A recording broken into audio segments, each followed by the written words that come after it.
Very glad to be here. Third year in a row. I have been fortunate to work with Roger Bao and team here in Barcelona. Despite all the challenges we've had over the last couple of days, I think they've done a tremendous job. So I want to thank Terry and Roger and the entire team at FIRA Barcelona for making this event happen. Couple of things. I think today's session, I want to actually bring in some customers on board, on stage, to actually share some of the challenges that they are facing in deploying real-world solutions. Let me set the context here. Who is Wipro? Wipro is a global systems integrator with about 170,000, 180,000 people now. Global footprint, we are present in over 59 countries.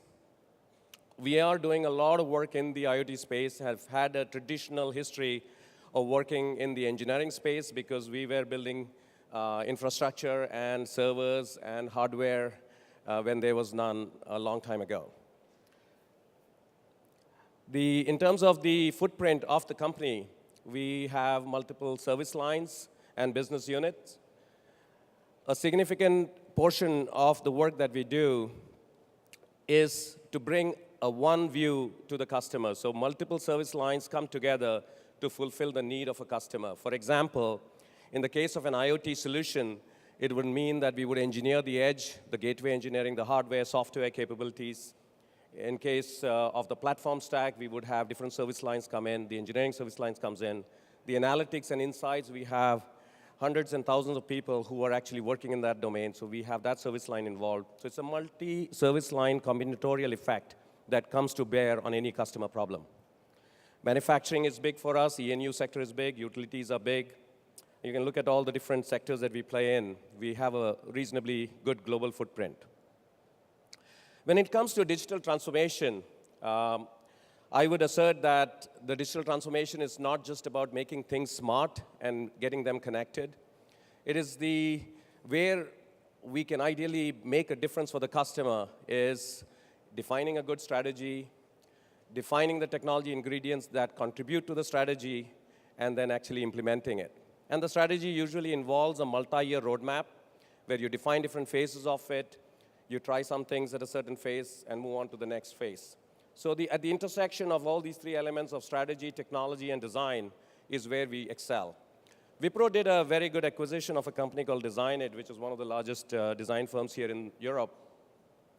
And some of the new acquisitions that and investments that we have made has enabled us to make these IoT projects more so a digital transformation effort. And it is very important to look at it that way because it's not always about just getting things smart and getting them connected. What you do with the data, what you do with the analytics and insight is where you should actually start and work your way backwards in terms of what you collect. In terms of the ways of working, in this last couple of years, what we have seen is IoT projects have got a different approach to them, or if you do them a little bit different than the traditional programs of a typical application transformation or a business process transformation. There are three major vectors I'll talk about today. One of them is clearly the breaking beyond an individual silo. So it's not just about the engineering team that builds the gateways. It's not about the analytics team that creates the insights. It's about a cross-collaboration across multiple functional areas. So breaking beyond silos, doing the solution end-to-end from the edge all the way to the analytics and insights in the cloud. I think that conversation needs to happen. The second vector is clearly around agility. All of these production pilots or large-scale production deployments have always started with a little small experiment about prototyping a solution, demonstrating a proof of value, implementing it on a smaller scale, and then functionally validating it and then scaling it up. So there is certain nimbleness and agility that is required in these programs. So I'll cover that. The third part is that I have always believed, like most of us, that IoT is an ecosystem play. I think this audience here is testimony to the fact that it brings across leadership from the edge, platform, different technology ingredients are in this room. unless we all come together and collaborate across the various ecosystem partners, we cannot make a compelling solution for our customers. So it's very important to understand that the outside-in perspective, working with partners, working with consortiums, working with the ecosystem contributors, very important. Here, regarding breaking barriers, typically, we get very focused on building solutions for the technology aspect. But in the case of IoT projects, what we have seen, we have executed something like 65 or so projects, very reasonably sized production projects. And every time we have seen that the process has been more so discovery-led. You pick a use case, you stand up a reference architecture, and then you stand up a reference stack, and then you realize that you have to you get some new set of use cases that come to play, the reference architecture changes a little bit, or even the stack changes. Sometimes you decide that the operating system that you picked for the gateway at the edge could have been different. Sometimes the security protocols that you assumed may be very different. So the ability to kind of co-innovate and kind of discovery-focused effort, you can kind of navigate, change along the way is the approach to take. So here are some aspects of what between design and build that you should consider. Get a good mix between some of the design elements of the solution than just the build part of it. Let me get to some of the solutions. I think over the last few years, Wipro has delivered something like 65, 70 projects in production in the IoT space. What we find is that we have a lot of similarity in terms of the reference architecture that gets applied. You may say that in the asset management case, a solution that is applicable to an HLS customer or a healthcare customer may be a little bit different or unique from that which is applied to a manufacturing customer. What we find out is that there is significant amount of similarity and overlap, and we can build out reference solutions that cater to this market. So we have about 18 or so reference solutions we have built. Some of these are a common set of use cases or a common set of reference architecture. Sometimes the stack may be different. Sometimes they may use Azure IoT. Sometimes they may use AWS, PTC ThingWorks, or GE Predix. It's like you could have multiple ingredients at the edge or the platform tier. But the idea is these solutions have to fulfill the need of the customer. So if a customer is looking for operational efficiency of X% for their distributed fixed or moving assets, I think the solution could be made from multiple ingredients, from multiple partners. So a typical IoT solution definitely involves from the edge, from the sensor technologies, all the way to the analytics and insights. So we can bring multiple technologies to bear. So if you look at the edge, the connectivity layer, the hosting platform tier, and then, of course, the enterprise applications to which we have to integrate. So it's about, say, for example, in the case of asset management scenario, you could have something detecting a failure or detecting an anomaly at the edge, and then kind of completing the cycle of triggering a service lifecycle request on the SLM side of things and issuing a ticket so that a predictive maintenance can be completed. So the end-to-end solution is where the biggest challenges come in, because you've got multiple pieces that you have to stitch together for the solution. So what I'll try to do is to bring in some leaders who have deployed different capabilities. We'll start with the edge. We'll go to connectivity and then the platform side, and then have them share some of the challenges that we have experienced in fulfilling these solutions. With that, my first guest on stage is Dale Stout, good friend from Weatherford from Houston, Texas. Give him a big hand, please. Welcome. So I'll ask Dale to introduce himself and at least share how Weatherford has transformed its business in using IoT technologies and what the digital transformation at Weatherford looks like. Sure. My team, you hear me? Okay. My team has IoT architecture at Weatherford, and over the past year, we have gone on a journey of developing an IoT gateway. Wipro is a partner of ours on the software stack. We had some fundamental principles related to the gateway. The gateway is being deployed in the field to monitor equipment. It's an end-to-end solution, so we gather data from sensors back to a data center in the cloud where we do production optimization with our Foresight platform.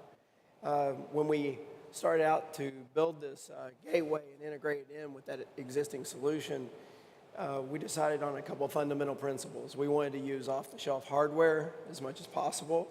We wanted a very lightweight software stack, very reliable, not a lot of bells and whistles. These things are in very remote locations, and so they have to work. They have to work all the time, every time. And they also have to work in a very wide temperature range, minus 20 Celsius, 75 Celsius on the high end. We designed a panel. We mount a off-the-shelf micro PC and a DIN rail. We have cellular communications. We decided up front to separate the backhaul communication from the device. So we have today Wi-Fi for the sensors.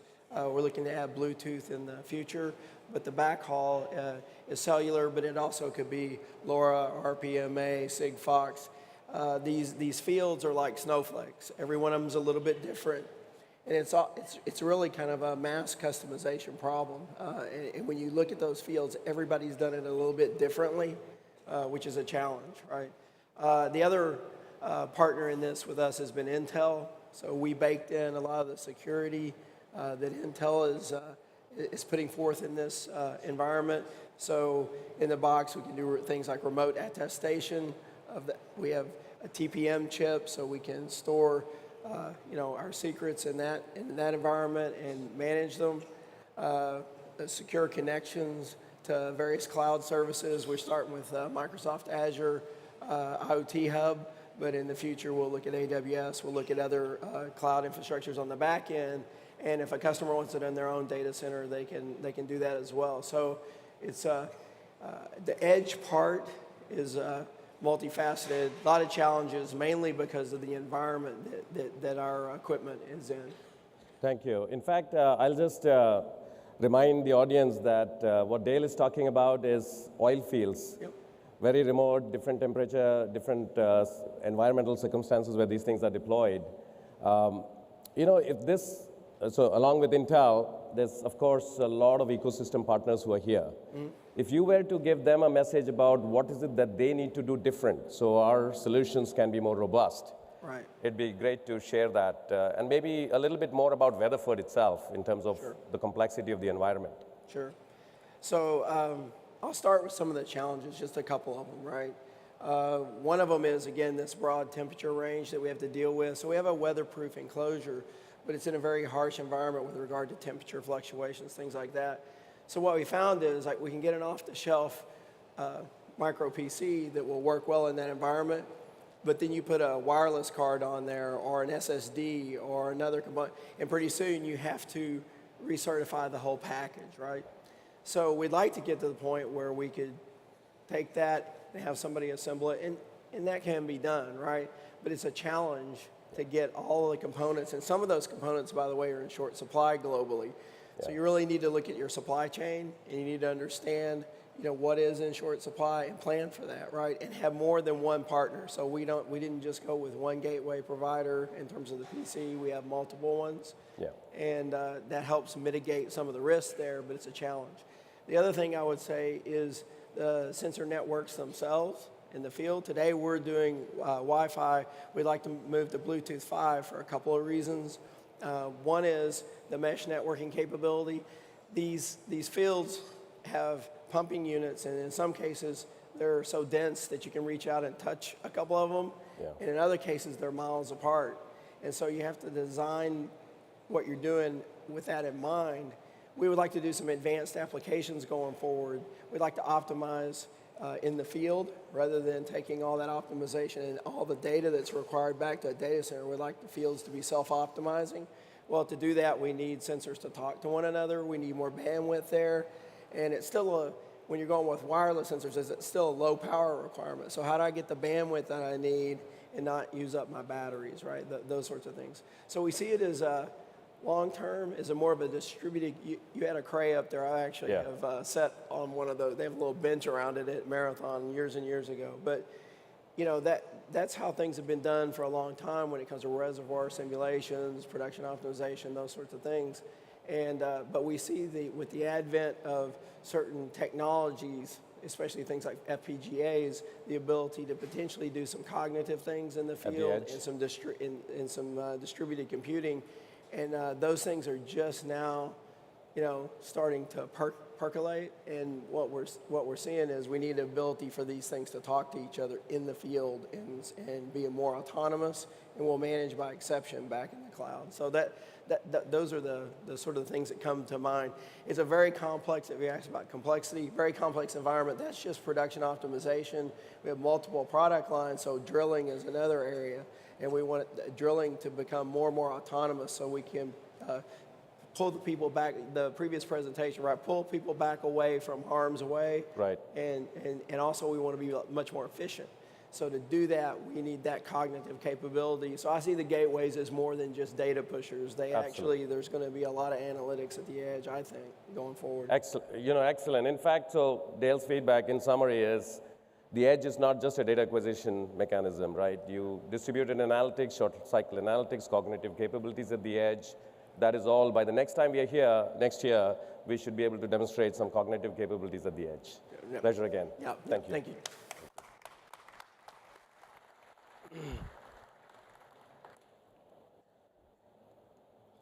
I'm going to give a quick perspective, is that in many of these programs, what we are finding out is we get really excited, we build a solution stack together, but it would have been so much better if we sat back for a minute, looked at the overall roadmap of where we want to go. So some kind of envisioning process. Here is the as-is architecture, here is where we want to be, and here is the transition roadmap. Laying that out and then operating with a plan in hand is also very important. So some of these upstream activities, the projects that we have done where we have spent the cycles and the time upstream to prepare and plan for the program, we have been more successful. So my request to you is, or submission to you is that is the way we should approach it. With that said, let me introduce my next guest on stage, Rob, good friend from Denver, Colorado. Rob from Dish Network. Welcome. Thank you. Let me ask Rob again to introduce himself to you and then talk a bit about what is it that they're doing with the connectivity and the networking aspects. Rob. Yeah, so Rob Dravenstadt with Dish Network in Denver. Some of you may know we're historically a pay TV company. Satellite has been our primary distribution mechanism.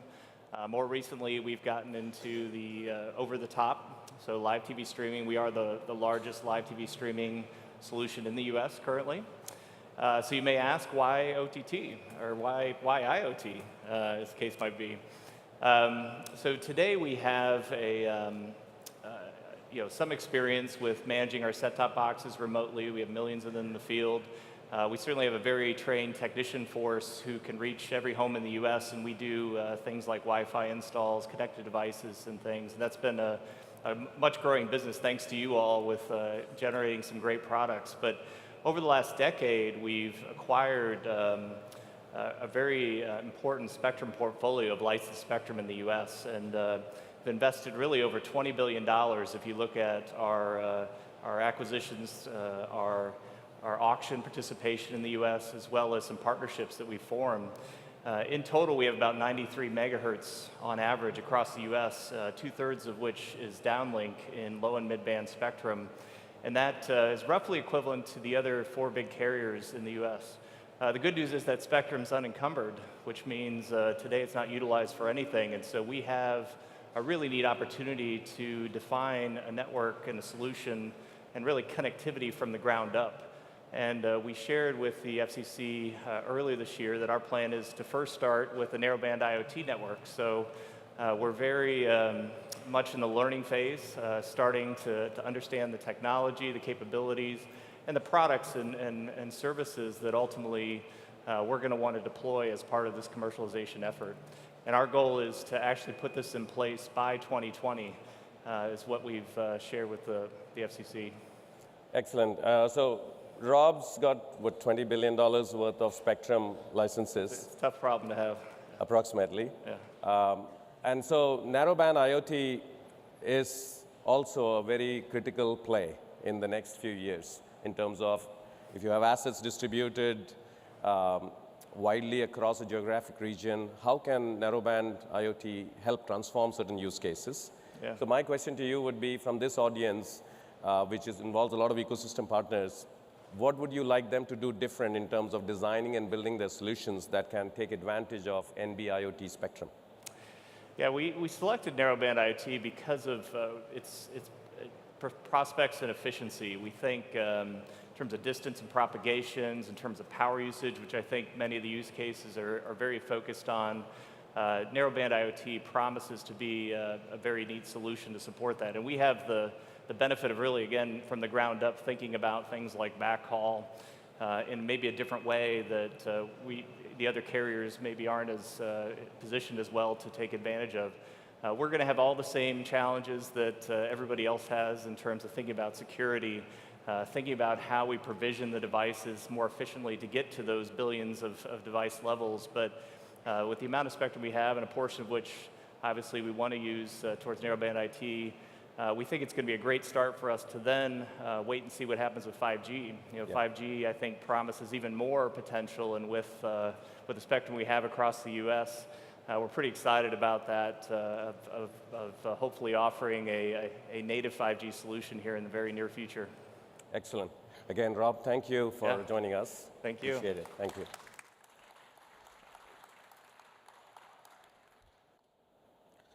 Another aspect of doing these large-scale IoT projects is whenever we deploy these solutions, what we find out is it would have been nice to have experience running and operating these solutions, not just building and designing it for our customers, but actually operating it. It gives you a different perspective because then you build and design and optimize the solution to how to actually run it efficiently. So we have some experience, we have command centers, we have large OT monitoring capabilities, which helps you optimize your use cases and how you support and sustain the operations. An example is in the case of JCB, I remember we have almost like 60,000 assets onboarded. And when we continuously monitor the frequent, high-frequency payloads that are coming in on a frequent basis, it helps you optimize the solution. So run it is a very important part of our lifecycle management. It's not just about design it, build it. Of course, you have to think about doing all of this. You think it, design it, build it, and then you run it. With that said, let me invite my next guest on stage, Paul Sheridan from Europe, from Roche. Welcome on board, Paul. Thank you very much. I don't think I'm connected. Excellent. Let me ask Paul again to introduce himself and the nature of the industrial IoT asset management solutions that you're deploying. He has a large fleet of assets he needs to manage globally. With that said, Paul, please. Okay, so Roche Diagnostics is the global leader in diagnostics instruments. Most of you in the room, or some of you, will have had some either body fluids or body samples tested on our instruments, and we basically report the results that enable the medical community to make a diagnosis of your health condition. Roche has been in the connectivity business since 2001, so we've been actually connecting to remote instruments in over 115 countries worldwide to electronically provide product information that's required to run these instruments. Since 2001, obviously, we've evolved the system internally and added functionality. And in 2015, then we took a decision to review the technology available and do a technology switch, basically, from the existing platforms that we have. And we've selected Wipro recently as a supplier to work with us in the change of technology. In fact, I'd love for you to share the scale of this production deployment. He's got assets scattered all over the world, very expensive diagnostic machines. In terms of what would you like the ecosystem to do different for you, would be a good message to give this audience. So there are several areas that we think we need some support in. Basically, the beginning is really at the edge, and for some of the platform issues, we need products that are designed with safety, patient security, and patient data being an intrinsically protected component in each product. So security is a key issue. Roche guards its relationship with patients very safely, and we need to ensure that we don't break the integrity of our data chain. The second element would be on the platform tier that you mentioned, where we have the need for process building applications on those platforms. And I would say on the enterprise tier, really to have applications that allow us to integrate more easily into other enterprise solutions like CRM, ERP, telecoms, and logistics applications. But I guess the biggest problem that we have today is really implementing end-to-end processes from the edge to the enterprise tier, where we're actually building the tools ourselves to be able to implement, validate, and verify processes completely end-to-end and ensure that they're compliant with regulatory requirements and obviously data protection requirements for our customers. We are absolutely thrilled to be working with you, Paul, and I look forward to it. Thank you again. Thank you. There were 3 tenets I talked about how to do things differently in IoT solution space. One was clearly breaking silos, and you heard about end-to-end solutions from 3 of our very privileged and esteemed customers. The agility part is very important. I think this is one space where people give up. Is you come up with an idea, you create a construct, you create a solution, and then it doesn't fulfill the expectations, and then the project falls apart. The funding falls apart, the ROI and the approval cycles fall apart. So the ability to change and innovate at a pace and velocity that will actually help you create solutions better, faster, and admit mistakes. We failed a lot of times, but I think we succeeded a lot more times. So I think the mix of ability and desire and willingness to fail is equally important. So this agility approach, one should definitely follow. Let me shift a little focus into outside in. Wipro as a company has literally worked. As systems integrators, we have to work with everybody out there in a very agnostic way, because we are a systems integrator and we take pride in being agnostic, partner agnostic, right? So customer is king, they tell us what technologies to use and we'll deploy it. So in this space, we work with literally everybody. You can see the list of names here. There are 2 consortiums I'll call out. The Industrial Internet Consortium, I know Dr. Soli is not here in the audience, but we work very closely with the testbed community. We work very closely with the IRA reference architecture. We work very closely with the RAMI 4.0 architecture from Industry 4.0. Idea is, let's work with the partner ecosystem and then build solutions that are compatible with their technologies. With that said, I am officially going to launch a new area of focus for Wipro here today with the help of the Industrial Internet Consortium, which is we are creating an academic task group. Typically, the work we do with the partner ecosystem is here and now, but there is a lot of very interesting research happening in the top schools around the world in industrial IoT and IoT. So I am officially asking this audience and others to reach out to us. If you're in academia doing research in the H2, H3 horizon, which is 18 months, 23 months, and beyond, please bring in your ideas and thoughts to the Industrial Internet Consortium, and we'll bake into some of the solutions that we build for the future. So again, thank you to the Industrial Internet Consortium for helping us put this together. In terms of innovation, how do we do innovation together? There needs to be a place where we can collaborate. There needs to be some area and opportunity and technology. Not everything is virtual. You have to have a whiteboard, and you have to have some creative ways of ideating together. So for that, we have created a lot of innovation centers and digital pods around the world. We have 16 of them. I think the last one we inaugurated in Edinburgh in Scotland just a couple of weeks ago. These are workspaces where our customers, our partners, everybody comes together and we ideate and bring solutions together. In fact, our innovation center, the most recent one, was launched in the Silicon Valley a few weeks ago, maybe a month ago. Time just flies. But this will help us do more co-creation. So if you're a customer or a partner and wants to work with us, it's not just our pods and our own innovation center, it is also what the partners provide. With that said, I'm going to ask my good friend Sam George from Microsoft to join me on stage, and we'll officially also launch a new partnership with Microsoft in terms of the Center of Excellence on Azure IoT. Welcome, Sam. Thank you for having us. So I'll start with a very simple question to Sam. I think our partnership is not net new. Yeah. It's an existing old partnership. If you can talk about our partnership and what we can do together on Azure IoT, that would be a great start. Absolutely. So for those of you that might know, Azure is one of the leading providers of platforms, solutions, and enabling technologies in IoT. And for us, it's very clear that IoT is not a winner-take-all industry. It's about partnerships and ecosystems.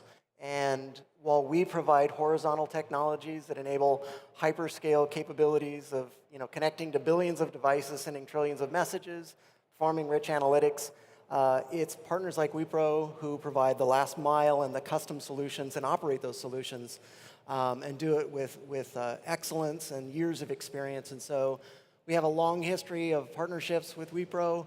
We're thrilled to be announcing our new Azure IoT Center of Excellence in partnership with them, and they are one of our elite partners that we're very proud to call an elite partner. So.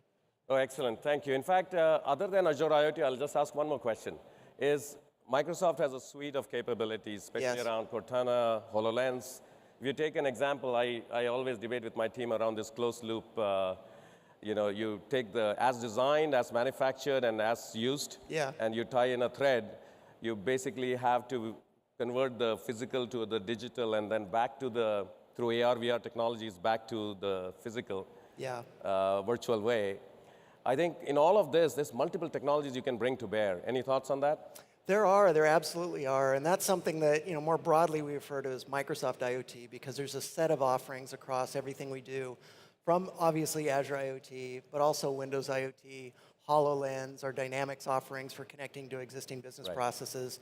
HoloLens in particular is getting a lot of uptake in industrial IoT. Being able to visualize and conceptualize the digital twin of a physical asset and to see that through time is a very powerful technique that's pretty dramatically reducing the amount of servicing that's required of those things, the insights that you can gain, and so that'll be another part of our efforts in our incubation center. Excellent. I look forward to partnering on the COE. Thank you. Appreciate it. Thank you again. Thank you. I'll try to wrap it up. I know we are running out of time here, but in terms of the offerings from Wipro, just one slide: strategy, design, consulting, engineering, and building. I'm personally an engineer, so I love to jump in straight into the design and build phase. But the upstream activities is something that we need to spend cycles on. We do that. I think in the IoT space, there's a ton of security-related challenges we are solving. We have a very comprehensive assessment, evaluation, and implementation service around security that I definitely want to offer up to this audience. And then, of course, managed services. When you run it, you learn better how to build it. That is a big learning for us over the last 3 years. We have a big presence here. We will continue to have a big presence next year as well. We have multiple sessions going on. Please feel free to come to our booth on the main street. We are right in front of Google Cloud. And we would love to show you about 8 or 9 demonstrations that we have going on in the booth. These are real functional production solutions that have been deployed globally. It'll be good for you to experience hands-on real projects. So please find the time. Having said that, thank you again for a wonderful time. Appreciate you listening. Thank you.